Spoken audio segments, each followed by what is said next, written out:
तो इस वीडियो में हम बात करने वाले हैं the most favourite character Madara Uchiha के बारे में। तो चलो उससे पहले ये जान लेते हैं कि कोनहाम विलेज की हिस्ट्री क्या थी। तो देखो मादरा और हाशिरामा ये दोनों ऐसे बंदे हैं जो कोनहाम विलेज को बनाया था, और हमारे मादरा ऐसे बंदा है जो इसको नाम दिया था कोनागाकुरे, जिसका की मतलब होता है village hidden in the leave. तो इसके बाद सब कुछ अच्छा चल रहा था। मादरा को जो रिस्पेक्ट एंड पीस चाहिए तो उसको धीरे धीरे मिल रहा था, लेकिन इसके बाद आता है होकागे डिसाइड करने का वक्त। तो इसके बाद हाशिरामा मादारा को बोलता है कि तुम फर्स्ट होकागे बन जाओ, पर मादारा इसको मना कर देता है क्योंकि मादारा को लगता है कि वो इस रोल के लिए पूरी तरह से सही नहीं है, जो कि हाँ सच भी है और नहीं भी। फिर इसके बाद हाशिरामा बोलता है कि तुम इसका टेंशन मत लो, मैं जानता हूँ तुमने अपने भाई को जंग में खोया है और फैमिली को भी, और मैं ये भी जानता हूँ कि किसी को खोने का दुख तुम अच्छी तरह से समझते हो, तो तुम ऐसा समझो कि ये विलेज के लोग तुम्हारे फैमिली है। फिर मादारा इसको मान भी जाता है। तो फिर यहाँ पर एंट्री होती है टोबीरामा की। यहाँ टोबीरामा हाशिरामा को बोलता है हमें फर्स्ट होकागे बोटिंग से डिसाइड करना चाहिए। फिर उसके बाद बोटिंग की गई और ज्यादातर बोट हाशिरामा को गए, और उचिहा क्लैन वाले भी हाशिरामा को वोट किए क्योंकि वो नहीं चाहते थे कि मादारा होकागे बने। फिर मादारा वहाँ पर कुछ ऐसा फील करता है, किसी के लिए तुम अपने सारे सपने खत्म कर देते और किसी को बचाने के लिए तुम खुद की जान देने के लिए भी तैयार हो। रात को रात नहीं समझा, दिन को दिन नहीं समझा, खुद को दूसरे के लिए बर्बाद कर दिया। फिर लास्ट में वो बंदा क्या बोलता है कि तुम मेरे लिए क्या किए हो। फिर इस वक्त वो बंदा खुद में टूट जाता है, जिसके बाद मादारा अपने ऊपर एक सवाल उठाने लगता है, क्या मैंने इस विलेज को बनाकर सही किया? क्या हम दोनों क्लैन का एक साथ होना सही था? फिर इस चीज की बात हाशिरामा को भी करता है। फिर हाशिरामा बोलता है कि मैं जानता हूँ कि अभी तुम्हें लोग नहीं समझ रहे हैं, लेकिन एक दिन आएगा कि लोग तुम्हें समझने लगेंगे और उस वक्त मैं तुम्हें सेकंड होकागे बना दूंगा। पर अभी मैं चाहता हूँ कि तुम मेरा साथ दो इस विलेज को बेहतर बनाने के लिए, एक भाई और एक दोस्त की तरह। और मादरा यहाँ पर बोलता है कि मैं जानता हूँ टोबीरामा तुम्हारा भाई सेकंड होकागे बनेगा, और ऐसा हुआ तो सारे उचिहा मारे जाएंगे, और इसीलिए मैंने सारे उचिहा को विलेज छोड़ने के लिए बोला था और किसी ने मेरी नहीं सुनी। फिर इसके बाद मादरा वहाँ पर समझ जाता है कि सारे लोगों ने उसको आउटकास्ट कर दिया, लेकिन हाशिरामा इस चीज के बाद भी मादरा का रिस्पेक्ट करता था और उसको अपना दोस्त समझता था। लेकिन इस चीज का कोई फायदा नहीं था क्योंकि उस वक्त तक मादरा ने स्टोन टैबलेट पढ़ लिया था, जिसके साथ ब्लैक डेसू ने छेड़छाड़ किया था। फिर इसके बाद मादरा विलेज के साथ वॉर घोषित कर देता। फिर इसके बाद हाशिरामा और मादरा के बीच लड़ाई 3 दिन तक चली। फिर लास्ट में हाशिरामा मादरा को हरा देता है। फिर इसके बाद आपको तो पता होगा कि विलेज में क्या क्या हुआ। तो चलिए अब जान लेते हैं कि मादारा होकागे बनता तो क्या होता।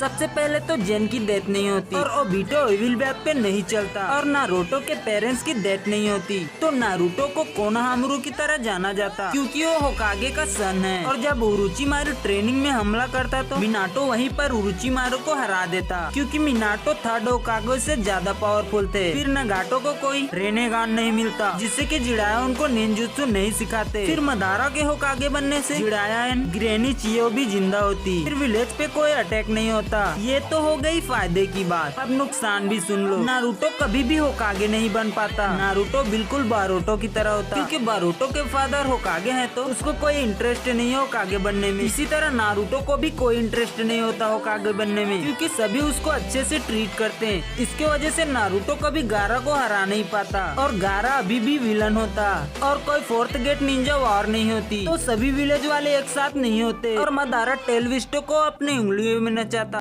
और जब अटास्की निंजा वर्ल्ड पर हमला करता तो नारुतो और सास्की इसको रोक नहीं पाते क्योंकि इनके पास इतना पावर ही नहीं होता। तो वीडियो एंड। तो ऐसे ही एनिमी से रिलेटेड वीडियो देखने के लिए हमारे चैनल को सब्सक्राइब कर लीजिए, और वीडियो कैसी लगी कमेंट करके जरूर बताना। तो चलिए मिलते हैं नेक्स्ट वीडियो में, तब तक के लिए बाय।